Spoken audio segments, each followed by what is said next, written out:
গাড়ীখন কিনাৰ পৰা বাইকখন চলোৱা হোৱাই নাছিলে সঞ্চয় যে কিমান ডাঙৰ বস্তু নহয়নে পইচা দুপইচা কৰি সঞ্চয় কৰোঁতে গাড়ীখন ল'বৰ বাবেও পইচা অকণমান গোট খালে দূৰ দূৰণিলৈ যাবলৈ হ'লে বাইকত বহুত কষ্ট পাওঁ আৰু এতিয়া গাড়ীখন লোৱাৰ পৰা ঈশ্বৰৰ কৃপাত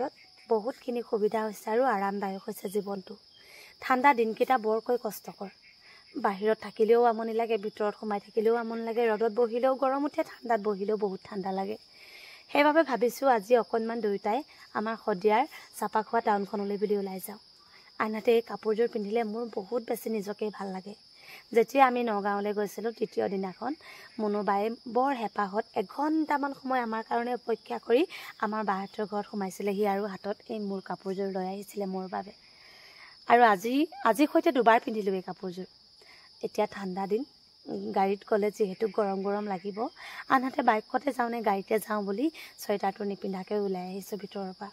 জোতাযোৰ আৰু মোজাযোৰ পিন্ধি লৈছোঁ গাটো অকণমান অসুস্থ মানুহজনে যদি গাড়ীত নিয়ে গাড়ীতে যাম বাইকত যদি নিয়ে বাইকতে যাম আমাৰ শদিয়াৰ টাউনখন আমাৰ ঘৰৰ পৰা বহুত কিলোমিটাৰ দূৰ আনহাতে বাইকত বাৰু 100 টকাতে তেল অহা যোৱা হৈ যায় গাড়ীখনত যিহেতু 100 টকা তেলতে অহা যোৱা নহ'ব বা 200 টকামান লাগিব সেইবাবে বাইকখনকে ল'লোঁ তেল ভৰাই থৈছোঁ ঘপককৈ কেতিয়াবা তিনিচুকীয়া বা ডিব্ৰুগড় নতুবা দুলীয়াজান যাব লগা হৈ যাব পাৰে আৰু এই নঙলাখিনি যেতিয়াৰ পৰা আঁতৰাই দিলোঁ এতিয়া আমাৰ কিন্তু বহুত সুবিধাদায়ক হ'ল খুলিলোঁ আৰু গেটখন আকৌ ওলালোঁ ধুনীয়াকৈ বান্ধি ল'লোঁ আৰু আজৰি হৈ গ'লোঁ আগতে বহুত সময় লাগিছিলে নঙলা খোল নঙলা আকৌ বন্ধ কৰ জপনা বন্ধ কৰ যিহেতু ক'ৰবালৈ যাবলৈ হ'লে ঘৰৰ পদূলিখন টানকৈ বান্ধি থৈ যাব লগা হয়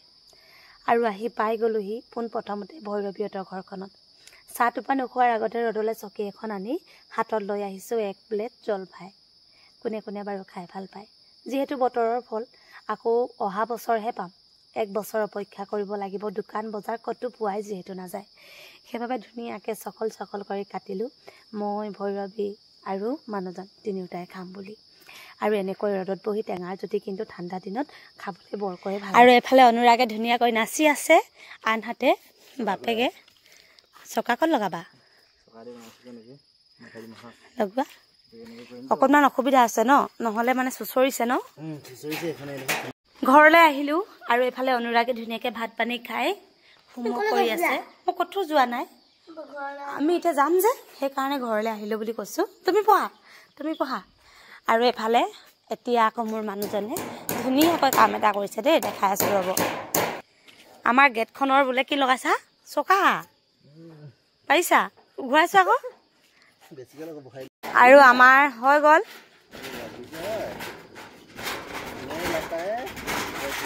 তোমাৰ সঁচাকৈ কাম নাই কিন্তু এই জীৱনটোত বলেছ